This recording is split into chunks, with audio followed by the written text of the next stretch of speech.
Hi YouTube! Today's video, like many others, is about oil painting, but it's not going to be an oil painting time-lapse, but rather it's about what happens before the painting part even begins. There's an entire to-do list of tasks that I need to cross off first in order to prepare for my oil paintings, and today I'm going to walk you through all of the steps. In the spirit of trying to organize my life better, I decided to make my own little notebook that features one of my older paintings inspired by Frida Kahlo. It's a nifty little travel-sized notebook perfect for back to school, to-do lists, or just journaling. You can find it in my shop now at happyd-artist.com. The first step in my process is creating a concept sketch thumbnail. For this, I'm using another one of my own notebooks. This one is a hardcover sketchbook with art printed on both sides, and the blank white pages are perfect for drawing, sketching, or doodling. I have many cover options all available in my store, and again, the URL is happyd-artist.com. My concept sketches start out in these little rectangular borders that are approximately the same length to width ratio as my painting surface. I don't aim to be perfectly precise because my thumbnail process is usually very casual and quick, and I just try to fit in a few different thumbnails on one page. This is especially useful for collections of several pieces because I can get a high-level view of how the collection will look as a whole by putting the pieces next to each other. And the small size of the thumbnails actually helps me change the major compositional elements without needing to invest too much time into drawing or redrawing little details. Not all of the thumbnails will turn into paintings, but that's okay because this sketching part is essentially just a creative brainstorming session to help funnel me to the right idea that I ultimately do want to convert to a painting. Next, it's time to scan the thumbnail. I use an Epson V600 scanner, which is perfect for scanning art, including oil paintings. By the way, I'm going to be leaving all of the supplies I used today in the video description. If you don't have access to a scanner, no worries. Just take a photo with your phone because we'll be editing it later. And now we've arrived at perhaps the trickiest step, which is to enlarge and trace the thumbnail scan. Here I'm using Adobe Photoshop to crop out the thumbnail at the same aspect ratio as my painting panel, which in this case is 11:14. Then I can use the free transform tool to stretch the thumbnail to better fit the aspect ratio by clicking and dragging on the corners while holding down the control button on my keyboard. And finally, I'm using the healing brush tool to help clean up any excess marks from my drawing. After adjusting some of the brightness and contrast levels so that I get the darkest lines on the whitest possible background, we're ready for the next step. I basically use masking tape to secure a piece of Xerox paper to my monitor, which turns it into a makeshift light box. I then gently trace the thumbnail sketch after increasing the size of the digital scan on my monitor.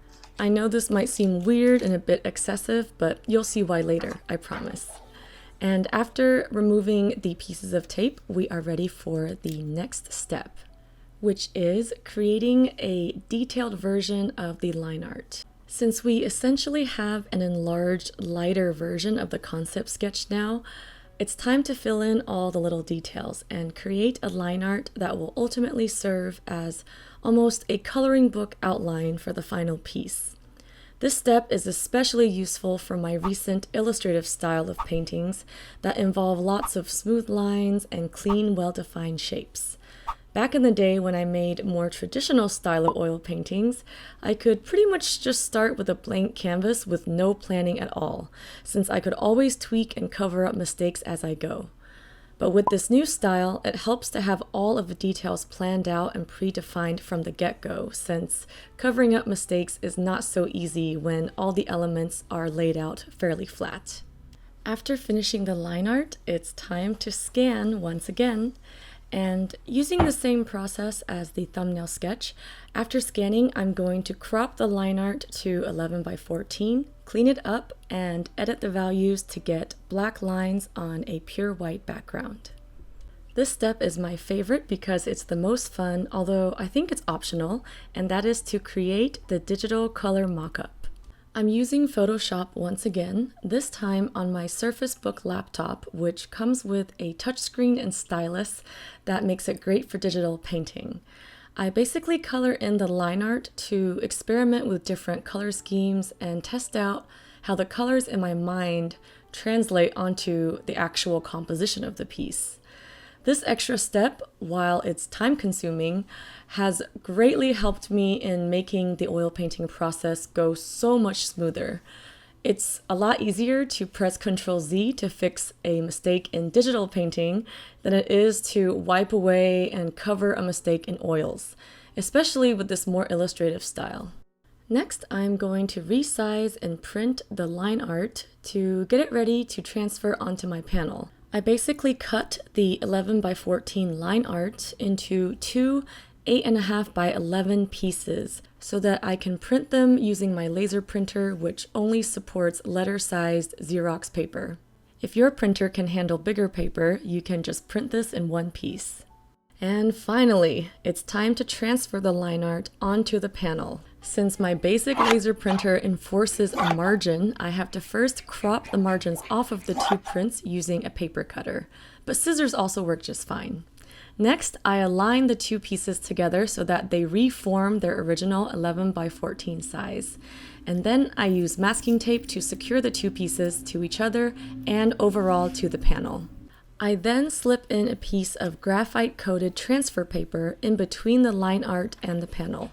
I only tape one edge to the panel and leave the other edge open so that I can frequently lift up my paper to peek at how well the lines are transferring. To transfer the lines, I use a traditional No. 2 pencil because its lead can hold up better under pressure than mechanical pencils. I retrace my printed line art using heavy pressure so that the graphite from the transfer paper can be deposited onto the panel underneath. After finishing tracing all the lines, I realized there's a little ½ inch missing from the margins that I had to cut out, so I lightly fill that in with my pencil. And that concludes my long, tedious, sometimes unnecessarily complicated 8-step process to prepare for oil painting. You should definitely not feel obligated to follow this video step by step, as every artist has their own unique methods and preferences to fit their individual needs.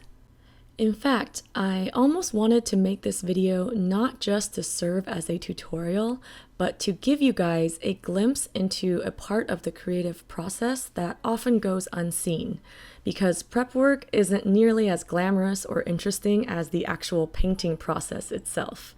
So I hope this video was eye-opening to the reality of the behind-the-scenes work that goes into creating art, and hopefully it will help you appreciate every stage of the creative process.